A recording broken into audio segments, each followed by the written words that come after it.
Welcome back, friends. My name is Taylor. I'm your host. And we're going to be talking about common mental health traps that queer people fall into. And this is Rainbow Y Survival Guide.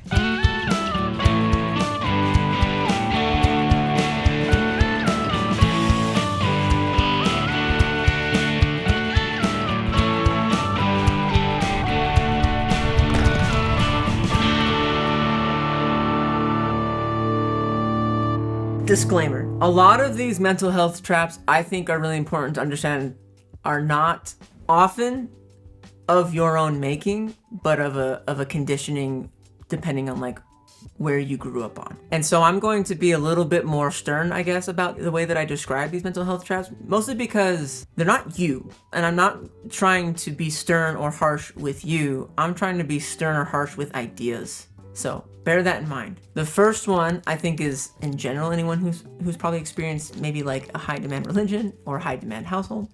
But perfectionism, this idea that you have to meet a certain standard before you can obtain X. I would imagine a lot of you can probably point it out in your friends or family who are queer, maybe even not queer, of traces of this idea of there has to be a threshold met before anything can happen. The way that the LDS teaches like grace and forgiveness, they talk about and really emphasize the all that you can do aspect, but they really overexert that idea of like all that you can do to the point where it more so borders on you have to be perfect before receiving forgiveness, rather than, hey, it's important to like put effort.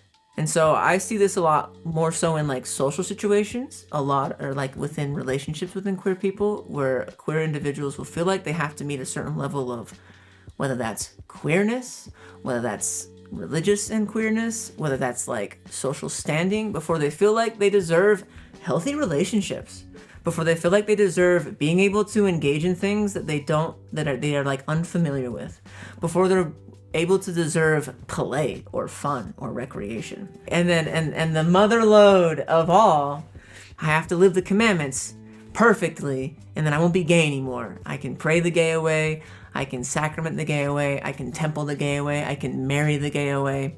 Suffice to say that those are very poor strategies to navigate those types of social situations, primarily because perfectionism is a very bad teacher on checks and balances. If you find yourself feeling like you have to meet some sort of threshold in all of those types of ways, you are likely experiencing perfectionism, and I would encourage you to find other means or find other methods to create a checks and balance system for you. I'll give you an example. In the LDS Church, there's a really big divide between characteristics. There's like Christ-like characteristics, Christ-like attributes. That's a very big emphasis. The problem with that is that it has a very big, whether it's implicit or explicit, doesn't matter, a very big barrier, meaning that there are good attributes, there are good emotions, there are good characteristics that you should strive for and participate in practice, and that there are bad ones. There's no such thing as bad emotion. There is such thing, though, is engaging in and practicing harmful, unhelpful, combative, antagonistic, deceitful, hurtful behaviors. Anger, sadness, frustration, betrayal, revenge are not inherently bad things. You're missing out on what it means to actually create a checks and balance system with those types of things that are according to your personal morals or values or belief systems, if that makes sense. It is okay to experience bad characteristics, because you should know, or you should learn how to explore that side of humanity without shame, without an inherent sense of, if I engage or experience or try to make sense of this, it's bad. If you think being a little shitty means that you don't deserve healthy, happy, meaningful relationships, that's an incorrect belief. That's not true. You are going to be shitty in some way at some point and for some reason throughout your life. And that does not disqualify you across the board for the rest of your existence from being able to try to learn how to temper that shittiness and learn how to work with other people in relationship who also have some level of that shittiness. The most prominent piece of this concept and idea is that being gay is not inherently bad. It's not shitty to explore sexuality, queerness. That's actually just being a person. That's part of human nature, human development. That's part of becoming something more. That's part of developing into an identity that is authentic for you. Validation is the acknowledgement and respect of the space that someone takes up as a person. So that includes not only just like the physical space that I take up, but the emotional space, the fact that you can make choices. The different aspects of you as a person take up space in some degree. Invalidation is kind of the opposite, the antithesis, obviously, right? Like the disrespect, the dismissing, the neglecting, the rejecting, avoiding, pushing aside of the space that someone takes up. I would venture to guess a lot of queer people feel that way often. And what happens when you are socialized in that type of environment is you begin to not have a clear sense of the space that you do take up. Let's say that you're aware that you take up only this much space, but in reality, you actually take up this much space. But if you're not aware of where your limits of space you take up are, any growth from this more center piece will feel like overgrowth. Will feel like your space means more than someone else's. And you will end up shrinking more often than you will grow. A lot of queer kids growing up, especially in a Utah environment, are probably socialized to shrink or invalidate themselves in some way.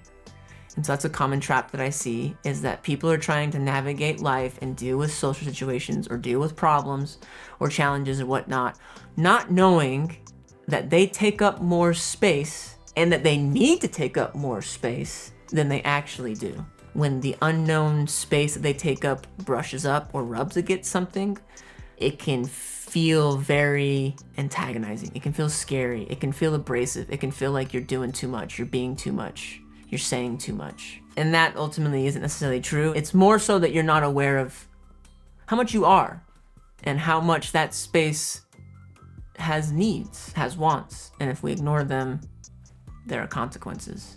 A lot of those consequences are like the mental health experience that we have, such as like depression, anxiety, social issues, challenges, conflicting feelings about our self-image and our self-worth, that type of thing. Those two can very much lead people to just feel very isolated. Part of the desire of like perfectionism is to get you isolated. Part of invalidation is to shrink you down to an isolated state. Isolation can come from social anxieties. Isolation can come from chronic invalidation of themselves. But ultimately, like that's something that's pretty common because they feel like they don't deserve to take up space. They don't deserve to be open. They don't deserve to be a type of expression of humanity, and that's something that is pretty common. The cultural fear of no one can know that you're gay because that's a big problem. It's bad and ugly and gross and all that jazz. That's a big contributor to this feeling of like isolation. This feeling of like, I have to shrink, I have to be small, I can't be noticed because it'll be a problem for some reason. Like you gotta understand that a lot of this also comes from a trauma situation. Like a lot of people, I'd be willing to bet, have learned how to shrink because it was safe to do so. Isolation is a very difficult problem because you need inertia. Where you find that inertia is going to differ depending on the person and their circumstances. Ask yourself the question, what would I need right now to be able to feel comfortable doing maybe like a social thing? Fill in the blank there as far as like what it is that you want to do, whether that's like to be more social or to find more friends or to build more of a support community or just to like get into hobbies or just do things more that you enjoy. And it's okay if that question is I don't know yet. That's not bad. It's really getting clear about like what kind of assists do you need to make this feel easier for you. If you don't know it, that's okay. Guess. Guessing, even if you're wrong, will eventually help you build a better framework, better infrastructure to where you can feel like you can answer those questions more reliably. You can build that sense of self-trust and self-understanding. This idea of like, I can't trust anyone with my secrets or I can't trust anyone with me being gay, that is something that is just untrue. The reason why you're struggling is because that's wrong. It's incorrect. Like, not wholly And I think it's important to understand that like there are unsafe people. I don't want to lie to you. We live in a world where there are people who want to harm, and they're, whether that's intentional or unintentional, right? But this all or nothing thinking of like that no one is safe is just wrong. You probably will make mistakes on where you place that trust, and that's okay. I know it's scary. I know it can be really, really shitty. There are people, you have to find them. You might be bad at it. Like, it's okay. Do your best, try. And there are people that you can find, and there are people that you can build that sense of safety with. You just have to look for them. I would say one of the biggest heavy hitters when it comes to like people who are engaging or dealing with kind of like queerness in the Mormon space, David Archuleta makes a point about it specifically, and The Long Way from Heaven also does. We kind of go into that of like this reoccurring belief that like it is better for me to be dead than it is for me to be gay. We have to remember that some of these ideas come from conditioning. They come from socialization. This is not your idea. This is an idea that has been imposed on you by society. With all of these ideas to keep in mind, but this one particularly is like, who benefits from you believing that you should die? The only people who benefit from you not being alive are the people who are really uncomfortable with just gay people existing. Throughout all of human history, there's always been gayness. You are an expression of life. You being queer does not suddenly check a box, biologically speaking, physiologically speaking, philosophically speaking. That suddenly means that you as a life form are devoid of value, that it would be better off for you to be dead. That's another socialized idea that I think is pretty insidious. I think at this point, we should be holding people who teach that idea a little bit more accountable. It is particularly, I think, terrible that there has been generations of people who have grown up with the idea that their personhood is inherently bad and it would be better off for you to be dead than to be gay. There's nothing malfunctioning about you. You're not some sort of like human mistake, some mess up in the human creation process. You're one expression of humanity that has existed for forever. Religiously speaking, spiritually speaking, logically speaking, the idea that you're better off dead because you're gay is just not true.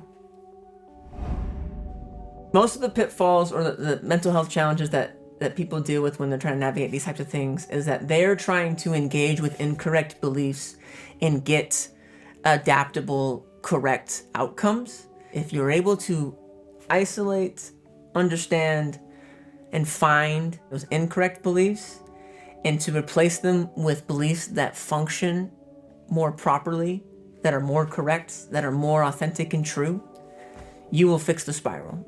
Slowly, it's not like it's going to be an immediate thing, but like the path to overcoming these types of things is being able to identify when you've been taught something wrong.